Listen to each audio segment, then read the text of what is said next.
যদি হতে হয় তাহলে বাজ হবেন, কিন্তু কখনোই তোতা হবেন না। তোতা এত কথা বলে অনেক বেশি, কিন্তু বেশি উঁচু পর্যন্ত উঠতে পারে না। আর বাজ পড়ে অনেক কম, কিন্তু সবার থেকে বেশি উঁচুতে ওড়ে। আর এই বাজ পাখির সমস্ত পাখির রাজা হয়। আর আজ আমি 5টা এমন কিছু বলবো যা আমরা বাজ পাখির জীবন থেকে শিখতে পারি। 1 নম্বর, বাজ পাখি একা ওড়ে আর বাকি সমস্ত পাখি থেকে বেশি উঁচুতে ওড়ে। বাজ পাখি একা উড়লেও কিন্তু কখনোই ছোট কোনো পাখির সামনে উড়বে না। বাজ সব সময় হয় অন্য বাজ পাখির সামনে উড়বে অথবা একা উড়বে।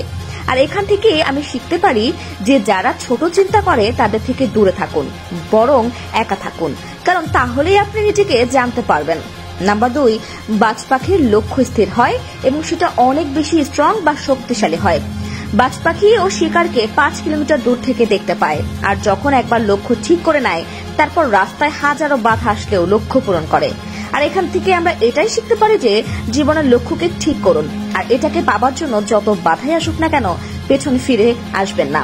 নাম্বার 3, বাজ পাখি কখনোই মৃত্যু পাখি খায় না, সবসময় জীবিত প্রাণী শিকার করে।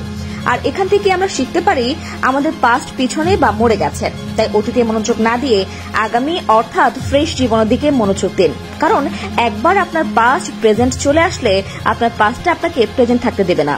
নাম্বার 4, যখন আকাশে মেঘ বৃষ্টি নামে তখন সমস্ত পাখি তাদের বাসায় লুকিয়ে থাকে, কিন্তু বাজ তখন অনেক এনজয় করে, ঝড়ের সাথে মোকাবেলা করে, উপরের দিকে উঠতে থাকে আর একসময় মেঘের উপরে চলে যায়। আর এখান থেকে আমরা শিখতে পারি যে সমস্যার মধ্যেও মজা খুঁজে বের করুন। নেপোলিয়ান হিল একবার বলেছিলেন, প্রতিটি সমস্যার সাথে করে একটি সুযোগ নিয়ে আসে, তাই বাজের মতো সুযোগকে চেনা শিখুন। আর যেদিন আপনি সমস্ত সুযোগ চিনতে পারবেন সেদিন সমস্ত সমস্যা আপনার নিচে থাকবে আর আপনি সমস্যার উপরে থাকবেন। নাম্বার 5, বাজ পাখি বাসা থেকে নরম ঘাসগুলোকে বাইরে ফেলে দেয়, যাতে বাজ পাখির বাচ্চা বেশি আরাম না পায়, কারণ সে যদি বাসাতেই আরাম পেয়ে যায় তাহলে সেখানেই থাকতে চাইবে, কিন্তু বাজ সেটা হতে দেয় না, কারণ এই পাখিরা জানে there is no growth in comfort zone. আর আমরা মানুষ হবার পরও এটা বুঝতে চাই না। আমি যত বেশি কমফোর্ট জোনে থাকবো তত আগামী জীবন বেশি আনকমফোর্টেবল হয়ে যাবে। তো বন্ধুরা, এই ছিল 5টি শিক্ষা যা আমরা একটি বাজ পাখির কাছ থেকে শিখতে পারি। তা দর্শক, বাজ পাখির এই যে চালচলন আপনার কাছে কেমন লেগেছে সেটা অবশ্যই কমেন্টে জানাবেন।